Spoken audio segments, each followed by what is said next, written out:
The mountains of Silver Peak rose like ancient sentinels over the small town of Silver Creek, their jagged silhouettes carved into the fading light. Winter had come early this year. The air was thin, sharp enough to cut through breath, and the pines stood motionless, cloaked in a quiet that felt more like a warning than peace.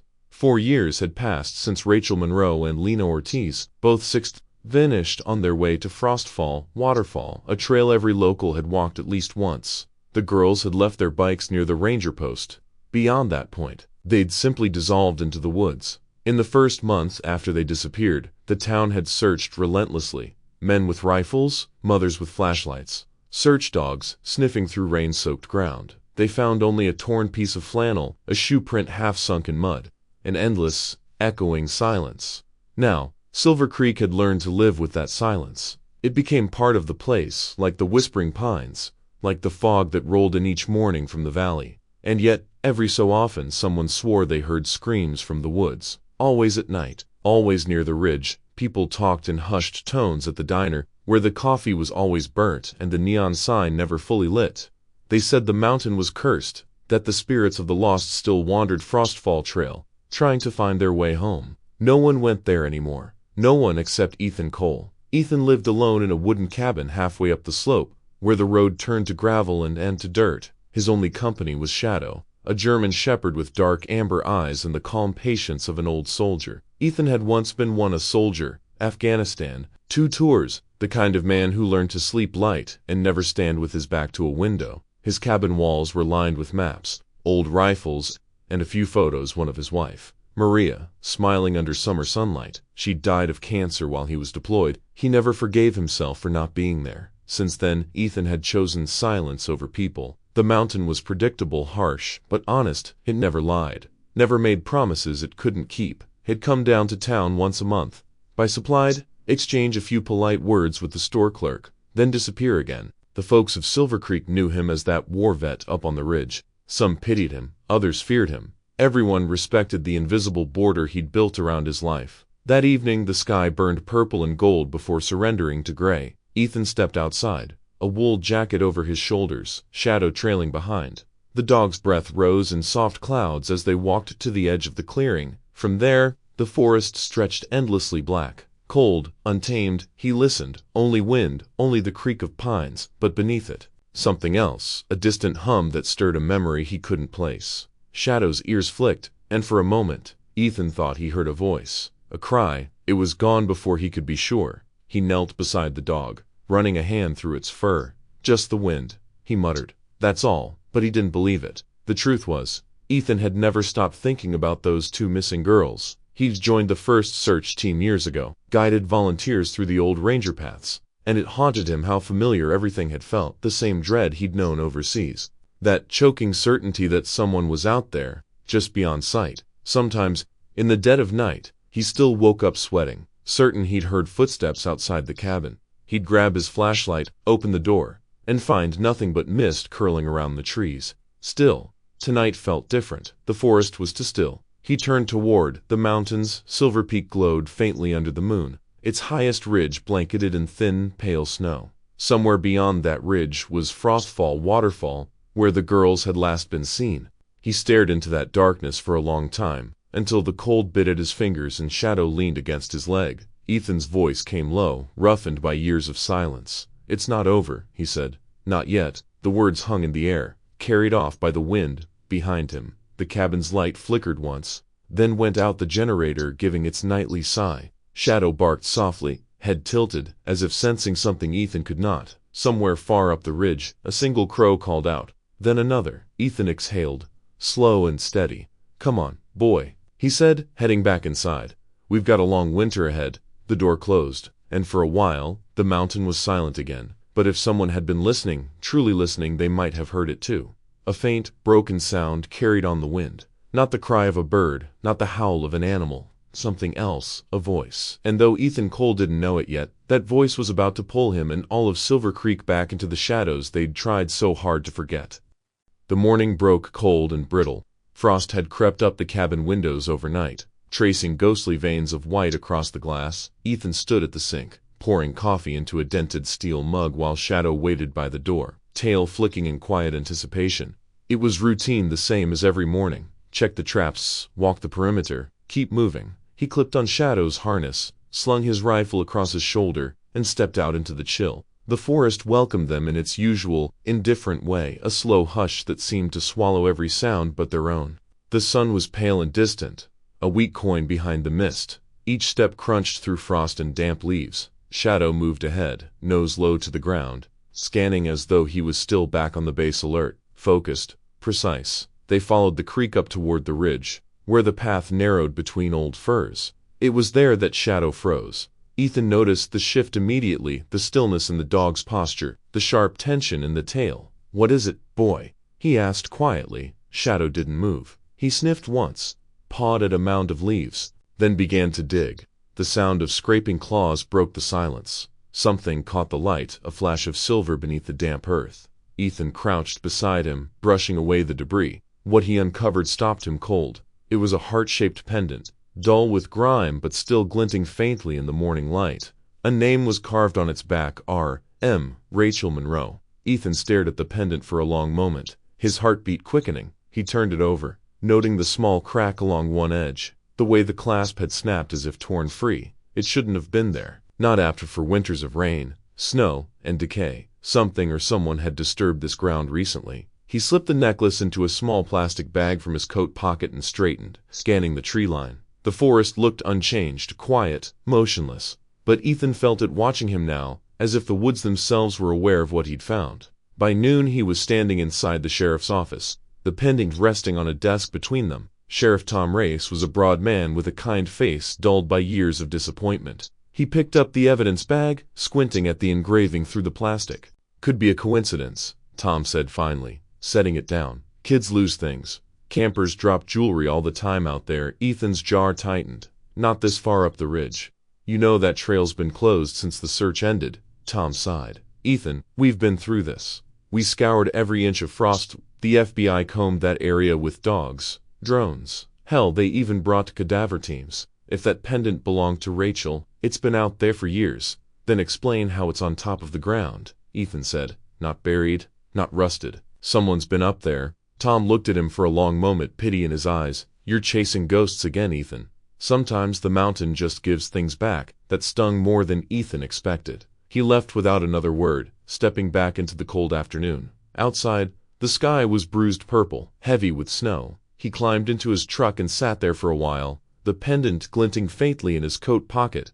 Ghosts or not, he couldn't shake the feeling that something was moving beneath the surface, something old, stirring again after years of silence. That night, the wind howled through the trees like a wounded thing. Ethan sat by the fire, rifle propped against the wall. Shadow curled near his feet. The pendant lay on the table, cleaned and gleaming under the flicker of flame. He turned it over between his fingers, tracing the initials with his thumb. Outside, the forest whispered. It started as a rustle, soft, rhythmic, then came a sound that pulled Ethan upright. Shadow's low growl. The dog was already at the door, hackles raised, teeth bared, toward the window. Ethan killed the light and peered through the glass. The night was thick, moonless, but between the trees just beyond the edge of his clearing something moved. A flicker, then another, small beams of light, weaving through the forest like fireflies. A flashlight. Someone was out there. Ethan grabbed his coat and stepped onto the porch. The cold bit at his face, but he didn't feel it. The lights were maybe 200 yards out, moving slowly across the ridge. Then, as suddenly as they'd appeared, they vanished. He waited, hard hammering eyes locked on the dark. Nothing, no footsteps, no sound but the restless wind. Shadow wind low in his throat. Ethan exhaled, steadying himself. "Easy, boy." He stayed there a long time, scanning the treeline. His mind raced. Could it have been hikers, teenagers, or the person who left that pendant where Shadow found it? When the lights didn't return, he finally went back inside. But he didn't sleep that night. He sat by the window until dawn, watching the woods and thinking of all the times he'd stared into enemy territory, knowing something waited out there unseen, patient, deliberate. Now, that same feeling crept back, crawling under his skin. The mountain was awake again, and whatever had been sleeping in its shadows had started to move. The morning after the flickering light, a fog had settled over the forest like a breath that refused to exhale. Ethan Cole moved quietly, boots sinking into the damp moss, Shadow pacing ahead with his nose to the ground. The forest had a strange hush to it. No wind, no birdsong, just the soft, rhythmic crunch of footsteps and the occasional drip of dew from the pines. The memory of last night still pulsed behind his eyes, that wandering light among the trees, too deliberate to be random. He hadn't slept much. He couldn't. Some part of him, the part that never stopped scanning horizons or counting footsteps from his days in uniform, had been reawakened. "Find it, boy," he whispered. Shadow lifted his snout and barked once. Trotting toward a narrow slope hidden behind ferns, they descended slowly. The ground here was unstable, littered with fallen branches and slick stones. Ethan's gloved hand brushed aside a cluster of moss and something metallic caught the faint morning light. He crouched. It wasn't a trap or a tool. It was an entrance, a small fissure in the rock face. Half concealed by tangled roots in an old rotting log, the smell of damp earth and decay drifted out from the darkness beyond. Ethan hesitated for a heartbeat, then switched on his flashlight. The beam pierced the gloom, revealing a shallow cavern. Inside, the air was still, ancient. He ducked in, Shadow following close behind. Almost immediately, he saw it, a rubber wristband, caked with dirt, half buried beneath loose gravel. He brushed it clean. The letters were faint but visible. Lena. For a long moment, Ethan just stared. His breath came shallow. The last anyone had seen of Lena Ortiz was 4 years ago, laughing with her best friend Rachel Monroe on their way to every search team, every drone scan, every volunteer patrol had combed these woods. Yet here, beneath decades of moss and silence, was something no one had ever found. He turned slowly, sweeping the flashlight across the walls. Something else glimmered in the corner. A folded piece of paper, edges torn and brown with age. A map hand-drawn, shaky lines marking trails and symbols, circles and crosses. A mark shaped like a triangle near Frostfall Ridge. Ethan traced it with his finger, recognizing none of the notations. Then, the final object, half hidden under a pile of stones, was an old photograph. Edges curling with moisture. Ethan lifted it carefully. It showed 3 figures, Rachel, Lena, and a man he didn't recognize. He wore a hunting jacket, camo print, faded and frayed. His face was turned slightly toward the camera, hot eyes, square jaw. He wasn't smiling. Ethan felt a weight in his chest tighten. Whoever this man was, he didn't belong in a harmless weekend photo between 2 high school girls. And yet, there he was, an intrusion frozen in time. He stuffed the items into a plastic evidence bag, labeled and sealed each one with practiced precision. That old soldier's discipline never truly faded. By afternoon, Ethan was sitting across from Sheriff Tom Reyes in a small, wood-paneled office that smelled faintly of burned coffee and old paper. Tom turned the photograph over, squinting. "You found this where, exactly?" "North Slope, near the creek bed," Ethan replied. "There's a cave entrance under a fallen pine. These were inside." Tom sighed. "Ethan, we scoured that area years ago. My best guess, some hunter dropped these. The woods are full of junk." Ethan leaned forward. "Hunters don't drop bracelets with missing girls' names on them." Tom gave a weary smile, the kind you give a man you pity but don't believe. "I'm not saying it's meaningless. I'll have our tech run prints, maybe DNA, but you can't expect miracles on a cold case this old." "Something doesn't add up," Ethan said quietly. "That cave's been sealed for years. The soil around it was fresh. Someone was there recently." Tom tapped the desk with his pen. "I know this eats at you, Ethan, but you've done your part. Let the Bureau handle it." Ethan's jaw tightened. "I already called them, and they said they'd review the report." He gave a bitter laugh. "That's Bureau code for we're done caring." Tom looked at him for a long moment, then pushed the evidence bag back across the desk. "You should rest, old friend.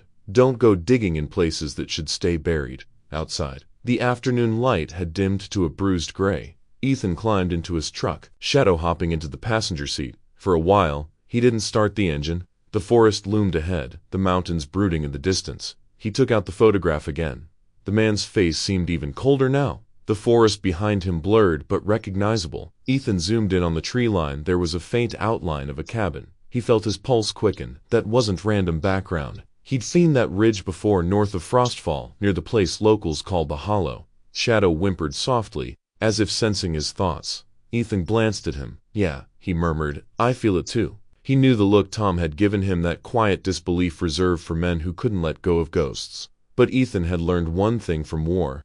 Ghosts never stayed buried. The map, the bracelet, the photo, they weren't coincidences. They were a trail, and someone, or something, had wanted it found. As the first drops of rain began to fall on the windshield, Ethan stopped at the engine. The forest ahead swallowed the last of the daylight, and the sound of the tires against wet gravel was the only thing breaking the silence. "All right, Shadow," he said, his voice low but steady. "Let's finish what they started." The truck disappeared into the trees, headlights slicing through the mist, toward the place where the truth waited cold, buried, and still breathing beneath the dirt. The rain had stopped by dawn, but the clouds hung low, pressing down on the valley like a warning. Ethan Cole sat at his kitchen table, the map spread out before him, edges still wrinkled from moisture. A cup of untouched coffee steamed beside his hand. The flashlight beam from last night still flickered in his thoughts like a memory replaying on loop. Now, the map felt like a response, a message. He leaned closer, tracing each shaky line with a pencil.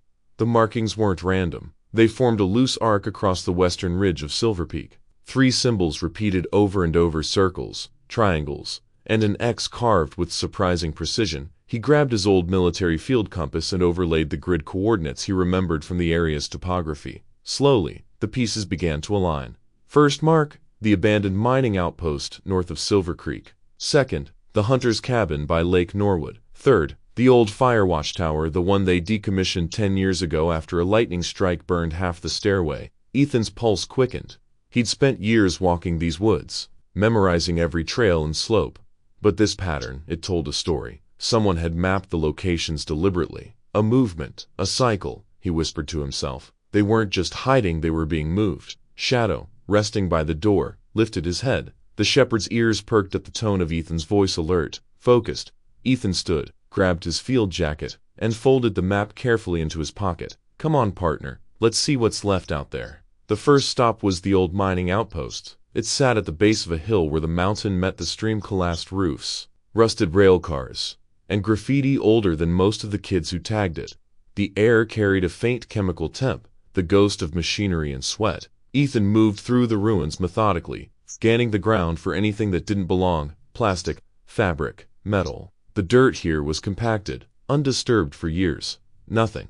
Then Shadow barked once, short and sharp. Ethan followed him toward the back wall of a crumbling shack. There, half buried in the mud, was a shoe print, clear, deep, and fresh. He crouched. The edges hadn't yet softened. He pressed his palm beside it. "Size 10, maybe 11, he murmured. Heavy tread. Work boots. He touched the soil. Still damp, but not from last night's rain. Someone had been here within the week. He exhaled slowly. Whoever it was, they'd walked this same path, following, perhaps even protecting the same trail he was now uncovering. By midday, Ethan and Shadow reached Lake Norwood. The water shimmered under weak sunlight, surface calm except for the occasional ripple from a fish or a drifting leaf. Across the shoreline stood a derelict hunting cabin, its roof patched with tin, door half hanging from rusted hinges. Ethan's boots crunched over the wet gravel as he approached.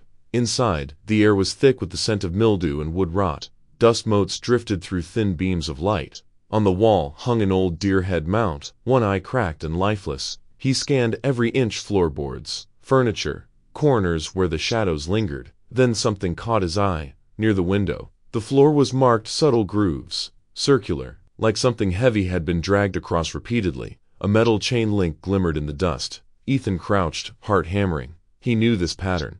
The repetition, the force, it was restraint. Someone had been tied here. He felt bile rise in his throat. "Damn it," he whispered. Shadow wind softly. Sensing his tension, he took a shaky breath and photographed everything: angles, shadows, the link itself. Every scrap might mean something. Outside, he stood by the lake for a long while, staring at the reflection of the trees rippling on the surface. For a brief second, he thought he saw a movement across the water, just the shimmer of light. Maybe, but his instincts screamed otherwise. He raised his binoculars. At the far end of the lake, a figure moved between trees, tall, broad shoulders, a jacket, maybe dark green or brown. The man paused just long enough to look back. Then he vanished into the forest. Ethan's pulse surged. He grabbed Shadow's leash. "We're not done yet."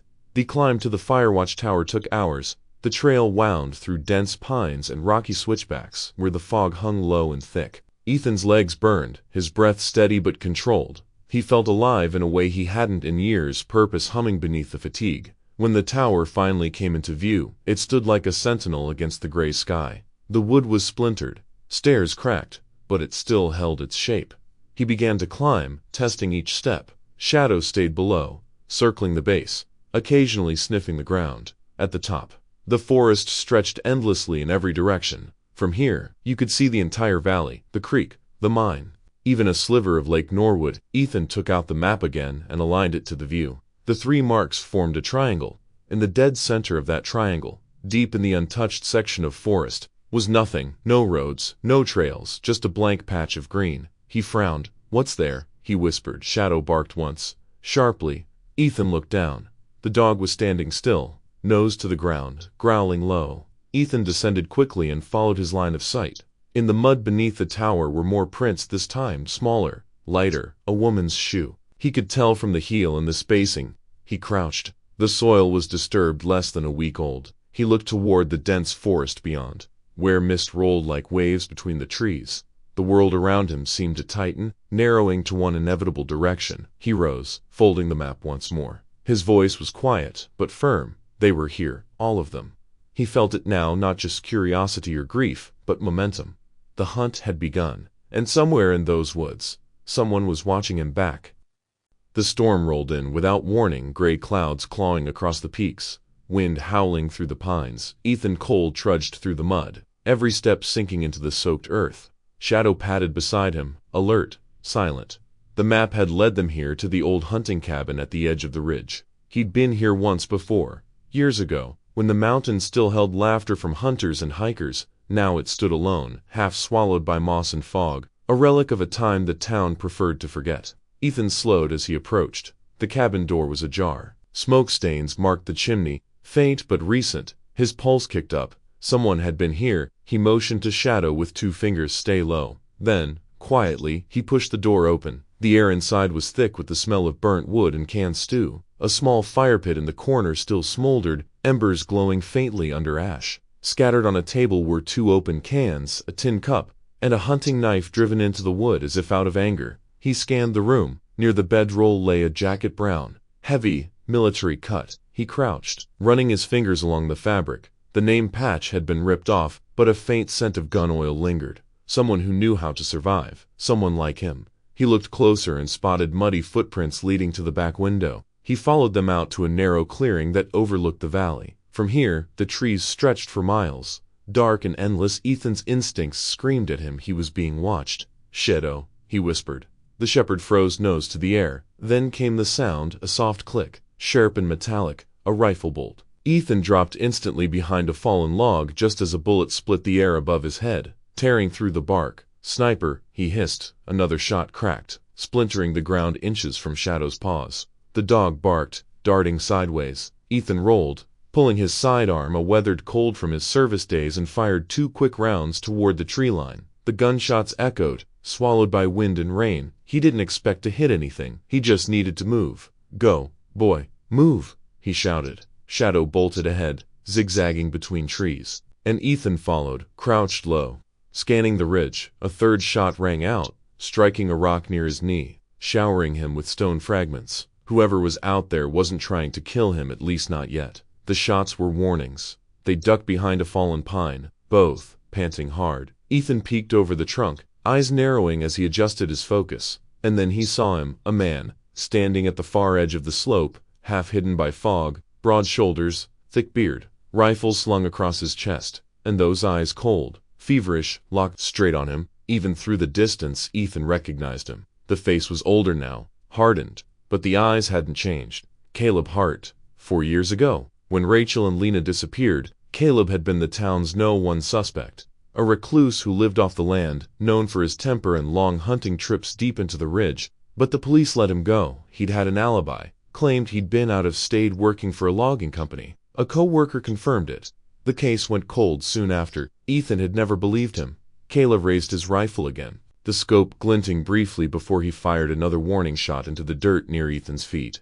Ethan cursed under his breath, grabbed Shadow's collar, and sprinted down the slope, weaving between the trees. Bullets tore through branches overhead, splinters raining down like sleet. The forest became a blur of motion, wet bark, sharp breaths, the pounding of boots and paws. Finally, Ethan slid behind a cluster of rocks near a stream. He pressed his back to the stone, chest heaving, pistol still gripped tight. Shadow crouched beside him, panting, eyes wide. Ethan waited, listened. Nothing but the wind. He risked a glance over the rock. The ridge above was empty now. Caleb was gone. Ethan lowered his weapon slowly. The silence returned, heavy and watchful. He ran a hand over his face, smearing mud across his cheek. "He's alive," he muttered. "And he's still here." Shadow let out a low growl, ears pinned. Ethan followed his gaze and saw something glinting near the stream. He approached carefully and picked it up, a single bullet casing, fresh, still warm, stamped on the side. 308 Winchester, a sniper's round, same as before, Ethan whispered. He pocketed it and looked up the ridge, where fog rolled like smoke. Caleb Hart had fired to warn him, not to kill. That meant something else. He wanted Ethan gone, which meant Ethan was getting close. By the time he made it back to his cabin, night had swallowed the woods. The storm clouds had broken, but thunder still grumbled in the distance. Ethan shut the door, locked it, then set the bullet casing on the table beside the torn map. The jacket he'd found was draped over a chair. He's still damp. He stared at it for a long time. "For years," he murmured. "And you've been living up here all along?" He glanced at Shadow, who watched him quietly from near the fire. "This isn't over, boy, not by a long shot." Shadow tilted his head, as if agreeing. Ethan unfolded the map again. The triangle of locations stared back at him, and right in the center of it, between the mine, the lake, and the tower, was that blank green patch of forest. The place no one ever went. He exhaled through clenched teeth, the soldier in him fully awake now. The fear had burned away, replaced by something colder, resolved. He holstered his pistol, loaded his rifle, and glanced out the window one last time. The forest lay still, but somewhere out there, Caleb Hart was watching, and for the first time in years, Ethan Cole wasn't just haunted by the past, he was haunting it back.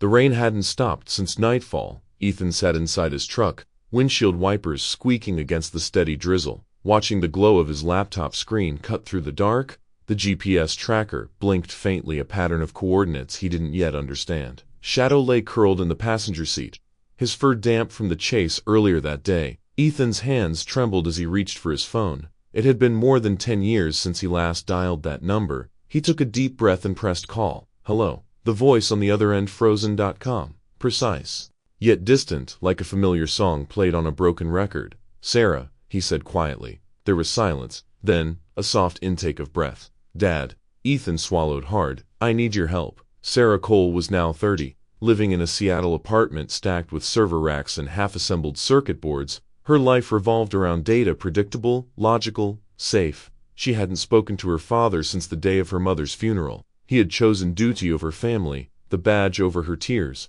And now, after a decade, he called out of nowhere. When she opened the encrypted file he sent, a trail of GPS coordinates appeared, red dots scattered across a digital map of Montana. She frowned.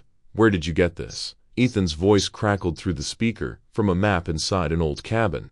Belonged to someone I thought was dead. And you think it's connected to the missing people?" "I don't think so." "I know." She leaned closer to the screen. "You said you'd been out there, right? In the forest?" "Yeah. Shadow and I barely made it out alive." There was a long pause. Sarah could hear the fatigue in his voice, the same exhaustion she remembered from childhood nights when he came home late, smelling of rain and gunpowder. She sighed. "Okay, send me your GPS logs. Let's see what we're dealing with." 2 hours later, Sarah stared at her monitor, a mug of cold coffee beside her. She had overlaid Ethan's data onto a topographic model of the region. Slowly, as she connected the dots, a strange pattern began to emerge. It wasn't random. 3 main clusters of coordinates formed a perfect triangle, surrounding a dense patch of forest. She zoomed in. "Black Hollow." She read aloud. "Ethan's breath court, that's the name they used back in the day. The restricted zone, restricted, old military testing ground, closed off after a chemical spill in the 80s. Locals say it's cursed, radiation, wildlife mutations, all sorts of stories." Sarah frowned. "Dad, what if the disappearances aren't random? What if someone's using the old facility again?" "Then we're running out of time," Ethan said grimly. In town, Sheriff Tom sat at his cluttered desk, flipping through reports when Ethan walked in, rain dripping from his coat. "Tom, we need to talk." Tom raised an eyebrow. "You again, Cole. I thought I told you to stay off this case." Ethan set a flash drive on the desk. "Then you'll want to see this." Tom sighed but plugged it in. On his screen appeared a digital map with Sarah's overlay red points surrounding the area labeled Black Hollow. "What is this?" "My daughter helped me run the data. These are the coordinates from that cabin. Every one of them aligns with the missing person report." Tom leaned forward. eyes narrowing. "You're saying someone's hunting people around a government test site?" "Not hunting," Ethan said. "Operating." Just then, a deputy burst through the door, face pale. "Sheriff, we got another report. Locals saw lights moving in the hollow again last night, like spotlights, but no sound. Power grid didn't register a thing." Tom looked from his deputy to Ethan. For the first time, doubt began to crack his disbelief. "All right, Cole," he said. "Finally. Maybe there's something here after all. But we do this my way. No cowboy stunts." Ethan nodded. "Understood." As he turned to leave, Tom called out, "Hey Ethan, I heard about what happened back then. With your wife, you still chasing ghosts?" Ethan paused at the door. "Maybe, but sometimes ghosts are the only ones who tell the truth." That night, Ethan parked his truck at the edge of the forest. He opened his laptop again. Sarah's video feed blinked to life. "I've got more data for you," she said. Thermal imaging picked up something under the surface, metallic signatures. "Looks like tunnels or storage bunkers." "Underground?" Ethan asked. "Yeah, deep ones." "And Dad," she hesitated, "you were right to call me." For a moment, neither of them spoke. The only sound was the steady static of the rain. Ethan looked at her face on the screen, older, sharper, but still his little girl. "I never should have stayed away that long," he said softly. Sarah smiled faintly. "Just come back alive this time." He nodded, closing the laptop. The storm howled above the trees. Shadow growled low, his ears twitching toward the darkness. Somewhere beyond the pines, faint lights flickered, too precise to be fire, too steady to be lightning. Ethan reached for his rifle. "Come on, boy," he whispered. "Looks like we're not the only ones watching tonight." The first step into Black Hollow felt like crossing a border between worlds. Fog curled low against the earth, twisting through the pines like breath from something unseen. The forest floor was soft layers of rot and forgotten time. Every sound, every motion seemed amplified. The crunch of boots, the slow rhythm of Shadow's paws, the pulse in Ethan's ears. He had hiked through combat zones and deserts before, but this was different. The air itself felt aware. For hours, they moved deeper into the valley. Sunlight barely broke through the canopy. Branches knitted together overhead like ribs closing over a wound. Shadow stopped suddenly. His ears twitched, nose low to the ground. "What is it, boy?" Ethan whispered. The dog moved ahead a few feet, sniffed the soil, then backed. "Want shop?" Ethan followed, crouched down, brushed aside the wet leaves. Metal glinted underneath. He froze. A snare, old, but maintained, wire polished, tension strong, and not the only one. As his eyes adjusted, he saw more lines, hooks, hidden beneath the forest's skin. "Jesus," Ethan muttered. "Somebody's built a goddamn minefield." He traced the wires carefully, marking their locations on his GPS tracker. Whoever set these traps didn't want strangers wandering too close. A few hours later, Shadow's yelp shattered the stillness. "Shadow!" Ethan dropped his pack and ran. The shepherd was caught in a snare, one paw twisted awkwardly, wire biting into fur. Ethan knelt fast, hands trembling as he worked to loosen it. "It's okay, buddy. Stay still. I've got you." Shadow whimpered but didn't pull away. Ethan finally cut the wire loose, wrapping the paw with a strip torn from his sleeve. "You're all right," he whispered, pressing his forehead gently against the dog's. "We've been through worse." He sat back for a moment, breathing hard, the cold biting at his skin. In the quiet, he heard it, a faint click, high above. He looked up. A camera lens, small and camouflaged, blinked red once before going dark. Ethan's stomach dropped. "They're watching us?" He swung his rifle around, scanning the tree line. Nothing, only fog and shadow. But the feeling of being seen settled heavy in his gut like crosshairs. By dusk, the world turned the color of ash.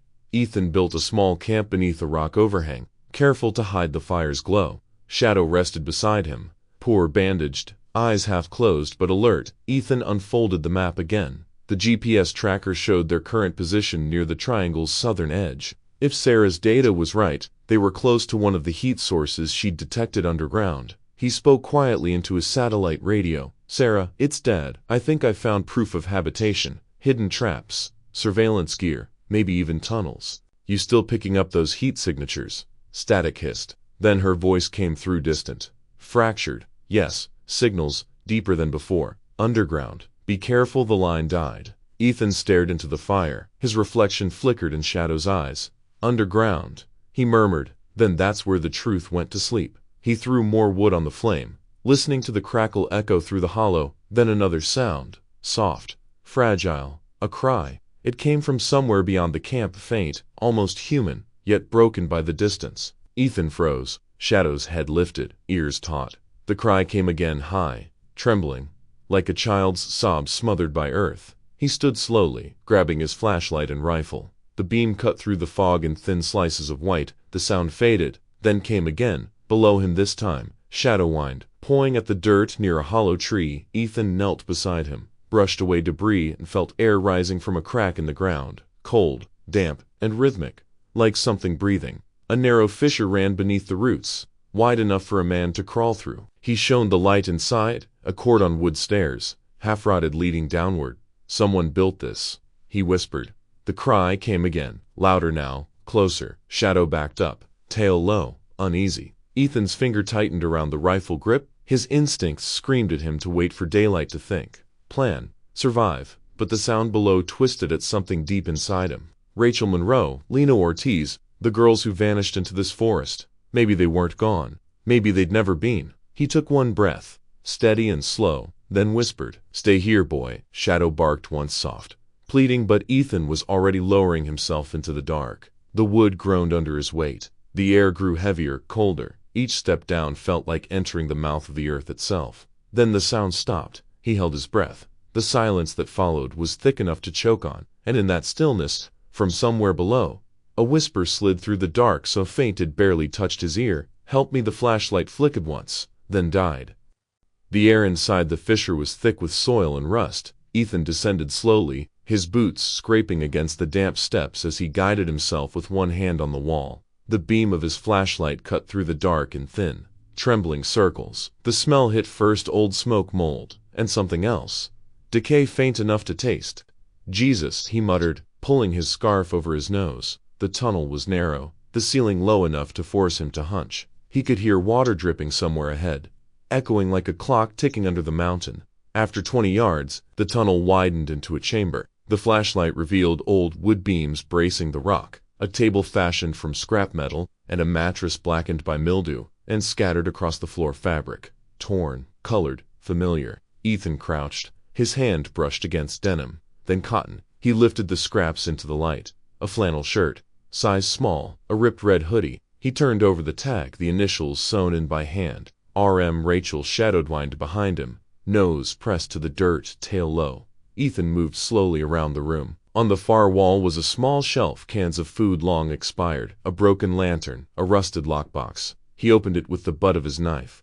Inside was a notebook. The cover was soft with water damage, pages curled and brown. He flipped through carefully, each line cramped and messy, written in pencil. "March 3rd, he says, the storm will pass soon. March 12th, Lena's sick. He went out again, I don't know where. April 1st, there are voices outside. Maybe someone's looking for us. May 14th, he says he'll take us to the watchtower. I don't believe him." The last line trailed off midst the graphite smudged by water or tears. Ethan's grip tightened around the book. He could almost see the two girls, hear their fear, their hope slowly dying beneath this mountain. He swallowed hard, forcing his voice steady. "All right, Rachel, I've got you now." He switched on his old military radio, the one piece of tech that still carried his years of training in its dials. He adjusted the frequency and pressed the transmitter. "This is Sergeant Ethan Cole, ID 4237, requesting immediate response. Possible location of missing persons, Silver Peak region, coordinates to follow." Static, then a faint voice. "Copy that signal, weak. Repeat coordinates." Ethan rattled them off. "Fast, need extraction team. Possible suspect armed and dangerous." The line flicked again, then died. The signal wasn't strong enough to reach beyond the mountain. He tried again, nothing but white noise. Damn it. He slammed the device against his knee, the echo bouncing off the stone, then a sound, a distant clatter from the tunnel. Shadow's ears perked. The dog growled low, teeth flashing in the dim light. Ethan turned off the flashlight. Darkness swallowed everything. He waited, breath slow, heartbeat pounding in his throat. Footsteps, heavy, deliberate, coming closer. He eased the safety off his rifle. The metallic click seemed deafening underground. A shape appeared at the end of the tunnel, moving with an uneven rhythm. The flashlight beam came next, slicing through the dark. "Cole," a voice drawled low, gravelly, unmistakable. "Caleb Hott." Ethan's pulse surged. He slid behind one of the support beams, flashlight off, rifle up. The old instincts took over: breathe, locate, act, Caleb's light swept across the chamber, pausing on the mattress, then on the table. His boots crunched against gravel as he muttered to himself, "You shouldn't have come here, soldier." Ethan didn't answer. He aimed low, not to kill, just to move. The rifle cracked, the shot echoing like thunder in the tight space. Caleb's flashlight shattered. Then came chaos. The darkness turned to live grunts. Movement. The metallic slam of a weapon against stone. Ethan rolled aside as a shot rang out, sparks bursting near his head. "Shadow, go!" he shouted. The dog lunged forward, barking furiously, forcing Caleb back toward the tunnel. Ethan fired again, the muzzle flash lighting the chamber in white bursts. He caught a glimpse of Caleb's face, beard matted, eyes wild with rage. "Not today," Ethan hissed. He grabbed the notebook and scrambled toward the exit. Shadow on his heels, Caleb roared behind them, firing blind.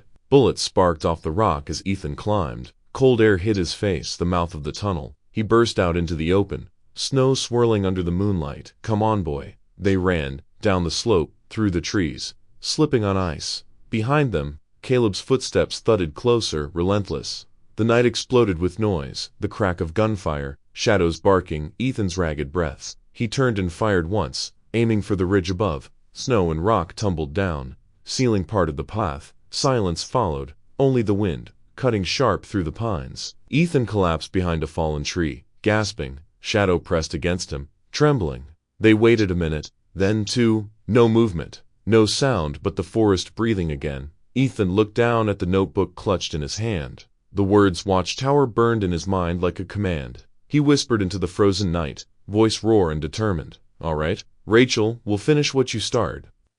Snow clawed at Ethan's face as he stumbled out of the cave, lungs burning from the cold and the sprint. Behind him, a faint trail of blood marked where Caleb Hart had dragged himself into the trees, a wounded animal disappearing into its own maze. Shadow trotted beside him, limping slightly but alert, ears pricked. For a moment, the forest was dead silent. No wind, no creaking branches, just the sound of Ethan's heartbeat pounding in his skull. He tried the radio again, but the signal was gone. Static hissed like a whisper in the dark. Then came the sound, a crunch in the snow. Soft, measured. Not Caleb. Ethan turned. A figure emerged from the tree line, slender, wearing a dark parka, hood low over her face. A rifle glinted in her hands, aimed directly at him. "Drop it," she said, her voice calm but razor-sharp. "Hands where I can see them." Ethan froze. He recognized that tone, cold authority, practiced menace. The same voice he'd heard through distorted radio chatter 2 nights ago. The one giving orders with Jennifer, Ethan said quietly. The woman smiled thinly, lowering her hood, her eyes. "Icy gray, like her brother's, caught the dim light. I see you've met my dear brother. He was never very good at finishing what he started." Ethan's jaw tightened. "You are the one running this. The cameras, the traps, all of it." Jennifer tilted her head, amused. "Running is such a strong word. Let's call it managing resources. People come up here looking to disappear. I just help them go a little farther." Her voice was casual, almost charming, but the meaning curdled Ethan's stomach. "Rachel and Lena," he said, his voice breaking slightly. "Where are they?" Jennifer's eyes flickered, but her tone stayed flat.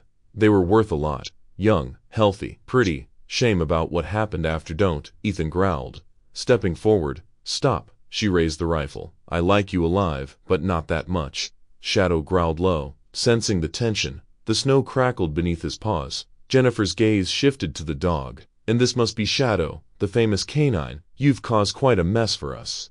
Something dark and triumphant twisted in her smile. "You think you're some kind of savior, Ethan, but you're just another ghost in these woods." Ethan felt it then, that old, buried fire in his chest, the same one that used to keep him alive on missions that never made the news. His hand edged toward the knife on his belt. Jennifer caught the motion instantly. "Ah," she warned, finger tightening on the trigger, and then a blur of fur and fury. Shadow lunged. The gunshot split the silence, echoing off the trees. Snow exploded around them. Ethan threw himself to the side as Jennifer stumbled backward. The rifle knocked from her hands. Shadow had her arm in his jaws, snarling, teeth flashing white. "Shadow?" "No," Ethan shouted, diving forward. He grabbed the woman's wrist, twisting hard, disarming her as the rifle fell. Shadow released on command, panting heavily, blood flecking his fur, not hers. Jennifer tried to reach for her boot, a hidden blade. Ethan kicked it away, forcing her to the ground. The fight was quick, brutal, and silent. ending with her face pressed into the snow and Ethan's knee on her back. "Where are they?" he demanded. Jennifer spat blood, laughing through it. "You won't make it in time." "Where?" Her breath came in ragged bursts. "Finally," she whispered, "the tower, the old Firewatch Tower by Black Hollow Ridge, 15 miles north." Ethan's mind reeled. He knew that place, an abandoned lookout, swallowed by snow and silence. A perfect prison. He yanked her up by the collar. "You're coming with me," she smirked through split lips. "You think you can drag me through that storm? You'll freeze before you get halfway there." Ethan looked her dead in the eye. "Then we'll both find out." He bound her wrists with cord from his pack, checked Shadow's wound shallow, just fur and skin. The dog winced but stood tall, loyal as ever. As they moved through the trees, Ethan glanced back toward the cave mouth, where the flickering lantern light still danced. Inside, he'd left behind Rachel's journal, the last words she ever wrote. He said he'd take us to the tower. I don't believe him. Now he knew who he was, and he wasn't alone. Jennifer walked ahead, stumbling occasionally, the cold biting into her face. But she never pleaded, never begged. Only once did she speak, her voice almost lost to the wind. "You think saving them will make up for what you've done?" Ethan's steps slowed. "What I've done." She smiled faintly over her shoulder. "You wear guilt like a badge, soldier, but guilt doesn't save anyone." He didn't answer. There was no point. The storm was thickening, turning the world into a blur of white and gray. But through it all, Ethan could see the faint outline of something on the horizon, a dark spire rising above the pines. The Firewatch Tower. His breath steadied, his purpose sharpened. "Hold on, Rachel," he whispered into the wind. "I'm coming." Shadow trotted beside him, low and silent. As the snow swallowed their tracks behind them, erasing everything except the trail forward, the hunt wasn't over. It was only beginning. The storm hadn't broken. It had only changed its shape. Less wind, more silence. The kind that hums before something shatters. Ethan crouched behind a snowdrift, binoculars pressed to his face. In the distance, through a veil of white, the old Firewatch Tower rose from the ridge like a black tooth piercing the sky. Half-rotted stairs spiraled around it, the top deck cracked and sagging under years of neglect. But the faint orange glow from within was unmistakable. Someone was up there. He adjusted the cum on his collar. "Visual confirmed," he said quietly. "2 hostiles minimum, possible movement inside the upper platform." A gruff voice crackled through his earpiece. "Copy that, Hunter 1. Teams are in position. On your mark." Ethan exhaled slowly. The sound of crunching boots moved beside him.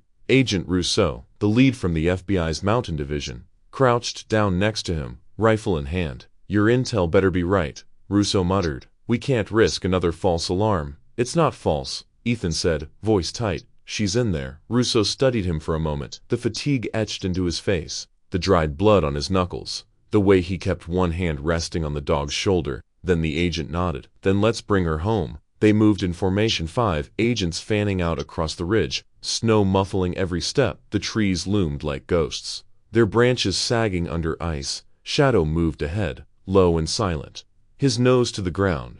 As they drew closer, Ethan could see 2 figures by the tower's base. Caleb Hart was one of them, limping badly, his arm wrapped in a bloody bandage. The other was a man Ethan didn't recognize, hauling a duffel bag toward an ATV transport. Rousseau whispered, "They're trying to move the hostages." Ethan's pulse hammered in his ears. He could almost feel Rachel's fear, imagining her bound, blindfolded, listening to the engines start. He gave the signal. 2 agents slipped left, circling wide. Another crept up the right slope. Rousseau raised his hand. "Wait." And then Caleb shouted something.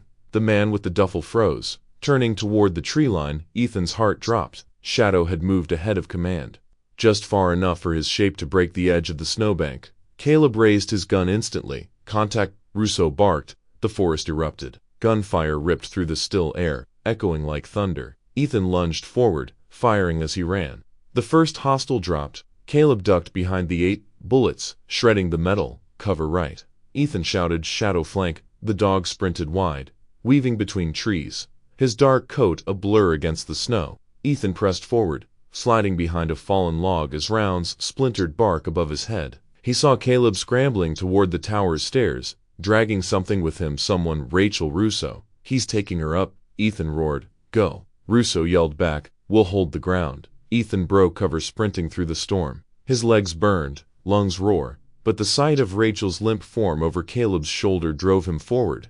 He fired 1, 2, 3 shots. The last one hit. Caleb stumbled, clutching his side but refusing to fall. Ethan reached the base of the tower just as Caleb slammed the trapdoor shut above him. He climbed, 2 steps at a time, gripping frozen railings, his breath sharp and ragged. Snow whipped across his face. Halfway up, a bullet tore through the wooden steps, showering him with splinters. Caleb was firing down through the boards. Ethan, the voice was faint but real. Rachel's. Hang on, he shouted back. He pushed higher. At the top, the hatch burst open and a burst of gunfire met him. He dropped low, returning fire through the smoke and splinters. Then silence. Cautiously, he stepped inside. The room smelled of kerosene and rot. A single lantern flickered near the window. Rachel was tied to a beam, wrists raw, eyes wide. Caleb crouched behind her, weapon trembling in his hands. Stay back, Caleb barked, desperation cutting through the rage in his voice. You don't know what she's done, what they made me do.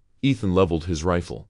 It's over. Caleb, let her go. Caleb's laugh cracked up. You think any of this ends? You kill me. She still dies. They still win. Shadow burst through the doorway, growling low.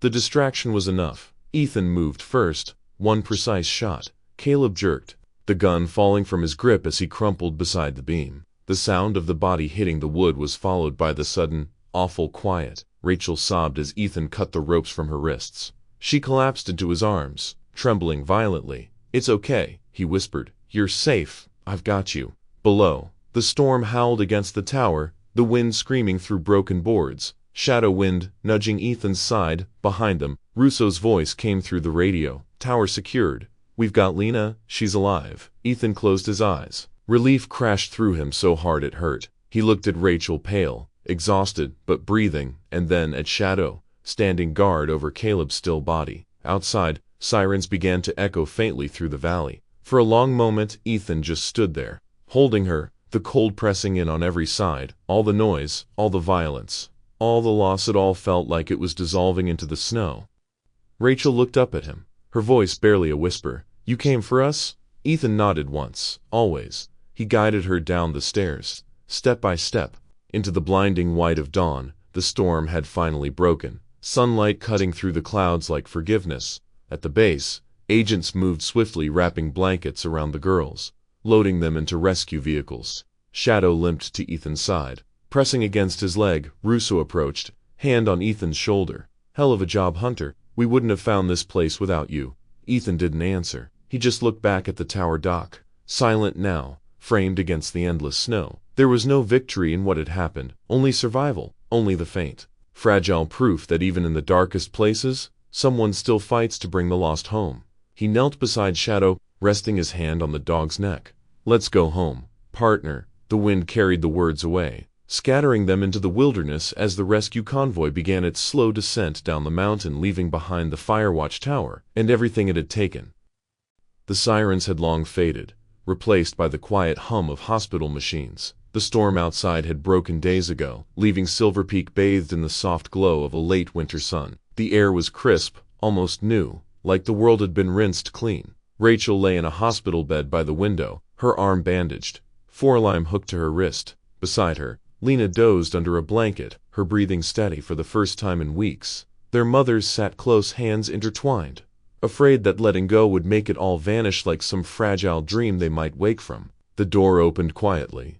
Ethan stepped in, hat in his hands. His coat was worn, his left arm bound in a sling. Shadow patted at his side, tail wagging softly. Rachel's eyes lit up when she saw them. You came, she said weakly. Ethan smiled, the corners of his eyes crinkling. Wouldn't miss it for the world.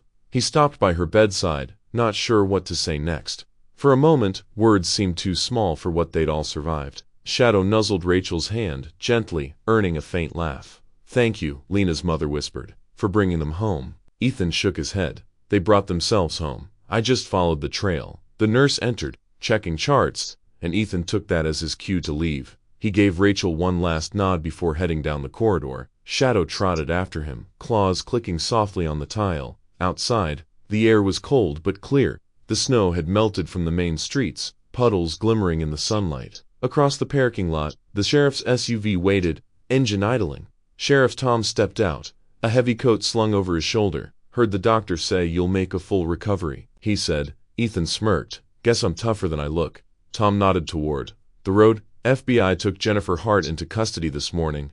She's not saying much yet, but they'll get what they need. Caleb's dead. It's over. Ethan glanced toward the mountains, toward where the Firewatch Tower still stood, now surrounded by yellow tape and silence. Over, he repeated quietly. Maybe. Tom followed his gaze. You know, the town's planning something next week. A memorial. Folks want to thank you, Ethan. Officially. Ethan shook his head almost instantly. No speeches, no medals. Tom smiled faintly. Didn't figure you for that kind of man.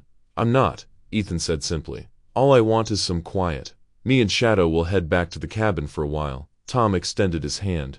Then rest easy, friend. You earned it. Ethan took the handshake. Firm and brief, then climbed into his truck. Shadow jumped up beside him, curling into the passenger seat. As they drove out of town, the world opened into rolling hills and pale sunlight. The trees shimmered with frost. The lake stretched still and silver beneath the sky. For the first time in a long time, Ethan felt the tension in his chest ease. The road wound higher, the cabin soon appearing between the pines. Smoke curled from the old chimney. Sarah must have been there. When he stepped inside, warmth greeted him. Sarah stood by the fire, laptop open, maps and notes scattered on the table. She turned when she heard him, relief flooding her face. Dad, she said softly, you made it. He smiled tiredly. Looks like I did. She crossed the room and hugged him. For a second, Ethan froze, then his good arm came up. Holding her close, the scent of pine and smoke filled the air, grounding him in something he hadn't felt in years. Home. Shadow curled by the hearth, sighing contentedly. They spent that evening quietly, talking about little things, the world outside, her work in Seattle, the kind of coffee he still couldn't make right. The conversation wandered unhurried, healing. Later, when Sarah had gone to bed, Ethan stepped outside. The forest was still, stars bright above the dark ridges. Somewhere in the distance an owl called. He closed his eyes. He could still see the tower, the snow, the faces of those he couldn't save. But alongside that came the warmth of Rachel's hand, the look in Sarah's eyes, the sound of Shadow's breathing beside him. Life never erased the scars, it just taught you how to live with them. A week later, the town gathered in the square. Candles flickered beneath a new wooden sign, in memory of the lost and the one who brought them home. Heason stood at the edge of the crowd, unnoticed. He didn't need to be seen. He just needed to know they were safe. As the first notes of a hymn drifted through the cold air, he turned away. Back at the cabin, the last light of dusk spilled through the trees, washing the snow in gold. Shadow bounded ahead, barking at nothing, just because he could. Ethan watched him and smiled, a rare, unguarded smile, for the first time in years. The silence didn't feel heavy. It felt peaceful. The light had come back not to the world, but to him. Spring had come to Silver Creek. The snowmelt ran down from the peaks in slender ribbons, turning the once frozen streams into living veins of glass. The air smelled of pine and wet earth, the sky a bright, forgiving blue. The scars of winter had begun to fade on the land, and on the people who called it home. Ethan stood at the edge of the forest, shovel in hand. His hair had turned whiter since the year before, but his shoulders were straighter, his movements steadier. A simple wooden cross stood nearby, marking the spot where the search for Rachel and Lena had truly begun. The ground there had always been hard, cold, but today it was soft enough for roots. Sarah knelt beside him, patting the soil around a young pine sapling. Her hands were smudged with dirt, but her expression was calm, almost joyful. Shadow lay in the grass a few feet away, his coat glinting in the sunlight. The old shepherd had slowed down a little, his muzzle silvered, but his eyes still carried that alert gleam, watching every bird, every drifting leaf. Ethan leaned on the shovel, catching his breath. You think it'll take? He asked, nodding at the tree. Sarah smiled. It's pine. It belongs here. They worked in silence for a while. Above them, the wind whispered through the tall branches, brushing past like a memory, down the trail. The sound of the creek filled the quiet, steady, endless. It had been exactly 1 year since the night at the Firewatch Tower. The headlines had faded, the cameras gone. Life had returned to its slow rhythm, but some things had changed forever. The families of Rachel and Lena often visited, leaving flowers or ribbons at the memorial in town. Sheriff Tom had retired, spending more time fishing on Frostfall Lake, and Ethan, well, Ethan had found a kind of peace no one thought he ever would. He'd stayed in the cabin, repairing the old fences, mending the roof, helping with the forest watch during wildfire season. Sarah visited often now, sometimes for a weekend, sometimes longer. They had learned to speak again, not about the war or the pain, but about the small things that made life real. Sarah brushed the dirt from her jeans and stood beside her father, It's strange, she said softly, coming back here. It doesn't feel heavy anymore. Ethan looked around at the forest, how the light caught on the needles, how everything seemed alive. It used to feel like the mountain was keeping secrets, he murmured. Now it just feels like it's keeping watch. Sarah glanced at him. You know, she said, you didn't just save those girls. You saved yourself.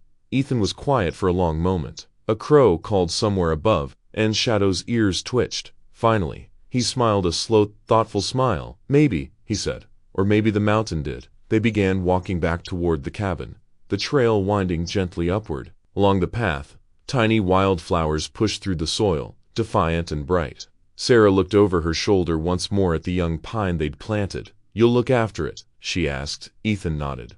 Always. At the cabin, the porch was warm from the morning sun. A small radio played an old folk song inside, something Ethan had started keeping on for company. Sarah brewed coffee while Ethan sat on the steps, rubbing Shadow's head. Remember, Sarah said, setting a mug beside him. You used to hate this place. You said the mountains made you feel trapped. Ethan chuckled quietly. Yeah, funny thing about that. He took a sip, then looked toward the horizon. Turns out, I wasn't trapped by the mountain. I was trapped by myself. Sarah leaned on the railing, watching the breeze ripple through the treetops. So what now? Ethan looked at her, eyes soft but clear. Now we live, he said simply. We take care of what's left. That's all any of us can do. For a while, they sat in easy silence, the kind of silence that didn't ache anymore. Shadow dozed between them, his chest rising and falling in slow rhythm. As the day began to wane, Sarah gathered her things, preparing to drive back to Seattle. She hugged her father tightly before leaving. Don't wait so long next time, she said. I won't, Ethan promised. He stood at the gate, watching her car disappear down the dirt road. Then he turned back toward the cabin, toward the mountain. Evening settled in like a soft blanket. The sun dipped low, setting the ridges aflame with gold. The world turned quiet, except for the whisper of the wind through the pines.